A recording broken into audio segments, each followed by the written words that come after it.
Welcome to the very special holiday Toybox edition of my mini four-wheel drive racing channel. So today we're going to be talking about all the cool toys that we're going to get this holiday season, mini four-wheel drive or otherwise. So there's a lot of things out there. I can tell you what's really cool and some things that might not be so cool. So let's get at it. So here we have an action figure, and this, according to the ads in the action figure, it claims to be like some sort of like a posable doll that you can put all of these different weapons on, and it's supported by like this stock right here and this stand, and it's supposed to be sort of like those Gundam models, right? Like right here, this Gundam model, you could like put it on the stand, you could pose it any which way you want, and it just stays like that, right? Like it just, whoop, his arm fell off. That's a first. So you can basically pose this guy any which way you want. And he basically stays like that. So let me show you. So if I move his arm like so, like you can basically pose him rather freely, and he just stays like that. And you can tilt him slightly forward, and he just stays like that because this is like a quality stand. So I can raise him up. I could also bend him forward, I believe. Yeah, and he basically stays like that. Very little that I can do is going to cause him to tilt forward and down. However, on this one here, this cheapy stand, if I start putting some weapons in this guy's hands, you'll see what I'm talking about. It's very easy to pose him in such a way where he just tilts forward and down, and he just doesn't want to stay in place. So you can try, right? But he keeps falling down, and that's not cool, right? So that's not cool. He just keeps tilting over. So that's not cool. But he's got a whole awesome array of weapons here. He's got two katanas, so he can have a katana in each hand. He's got this like two-handed sword right here. He's got a gun, an axe, a machete, some other hands and fists, a shield, and some sort of, I guess, mask or neck guard. So I think the concept is really cool. I don't think they executed it extremely well, but it's still like if you want to pose your figure a certain way and then keep it a certain way and kind of glue it in place, it's pretty good for that. But if you want this to be infinitely posable and just stay like that after you pose the figure, it might not stay the way you want it to stay. So that's the unfortunate problem with this. So a nice concept. The execution could be better. So then we have, 3D printed figures. And my friend Leo sent me this as a Christmas present. So here we have Mario and Luigi. And aren't these the cutest? They're multicolored 3D printed figures, and they're posable too. It's pretty cool. So I'm going to pose this one because the other one is still, like the other one, the arm came off and I had to glue it back in place. So it took a little trickery to try to keep the arm in place because it kept falling off. I don't know, it was really weird. But anyway, this is kind of like relatively loose. I could like turn his head, right? I could turn his body also. I could turn his arms, and I can pose them up and down within reason, right? So it doesn't move like whole lot, but it moves enough. Oh, this one's stuck in place. So yeah, it's pretty cool. And yeah, just the fact that it's got all these multi-colors right here, pretty darn cool. Ooh, I almost forgot to talk about my Line Friends phone holder. So yeah, I got this from AliExpress. You can see this right here. It's about $13. And it looks like a very cute brown bear, right? And he's lying on his belly, basically. And you can basically place your phone right here so that it stands at a slight angle upright. So yeah, you can put it sideways, landscape, or portrait mode on the back of this. Now, if you have your phone in a phone case, then it's going to not fit exactly right in here. So it's pretty much for a narrow phone. So on my iPhone 16, the new one that's out, it fits exactly in here. But if it's got the phone case on, then it makes it a little thicker, and it makes it easy to kind of slide off of the little lip that's right here. So you have to be a little careful with it when you have it set up on here. So what you do is This is the front of the bear, but when you're using it, you're going to basically turn it so that it faces its butt side up towards you. And then you can place your phone right against here. So let me see if I find something here. Oh yeah, let's take this for an example. There, so it leans right like this at an angle. Now this angle right here is not a perfect viewing angle, unfortunately. So this would have been better if this were adjustable in some way so that I could tilt it a little bit lower so that I could see the screen a little bit better. But yeah, it's better than nothing, right? It's better than having your phone flat on the table or, well, yeah, there's no or. It's like it's better than looking at your phone flat on the table like this. So at a slight angle, it's pretty cool. So yeah, can't complain. And if it's landscape, yeah, it's better than nothing. But it's designed to be cute, I think. And for the measly price of $13 and what, 50 something cents with tax, it's not a bad deal actually. And it's a Line Friends character. So cool.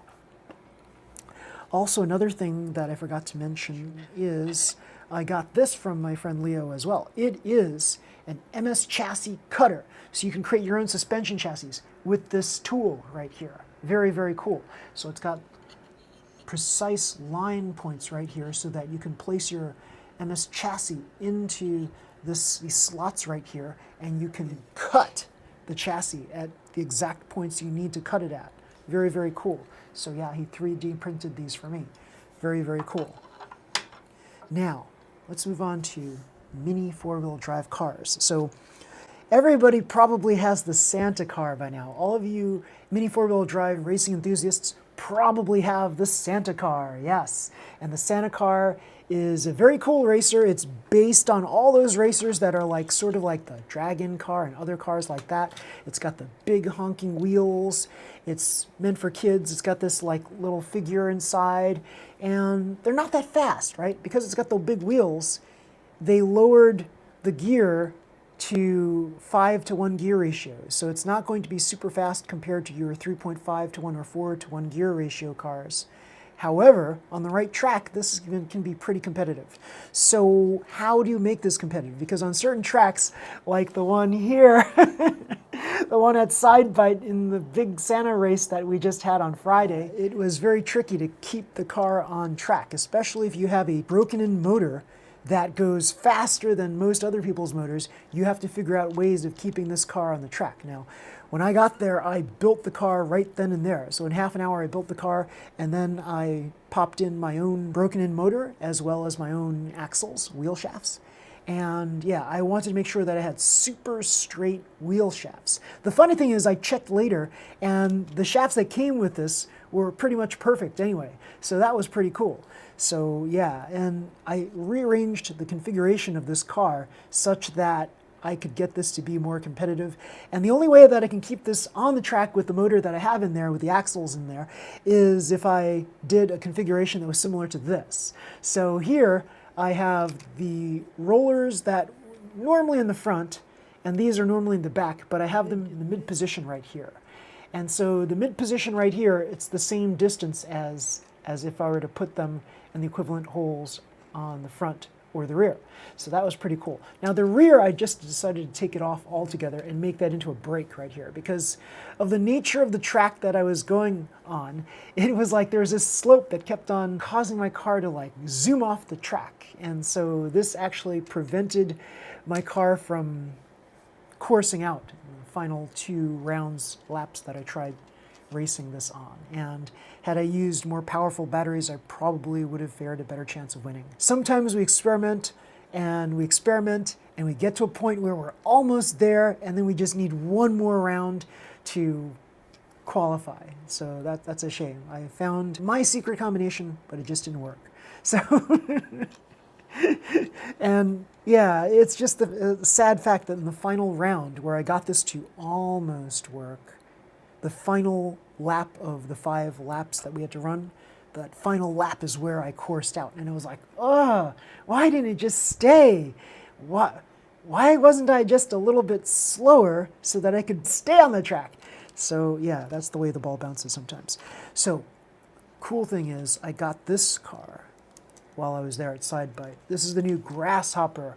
Yeah, and this is a VZ chassis car with a 4.2 to 1 gear ratio with these honking big tires and wheel combinations right here. Many of you may have seen like kids racers, the animal racers, like the Panda Bear. They have one that was orange with an orange cowl and back wheels that are large like this and front wheels that are narrow like this. It's the same kind of deal here, except this is going to go much faster than that animal racer because that animal racer is rated at 5 to 1 gear ratio. This is a 4.2 to 1 gear ratio. This is going to be faster. It's going to be like really, really awesome with the right broken in motor.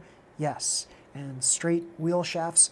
The wheel shafts that came with this, unfortunately, were not straight.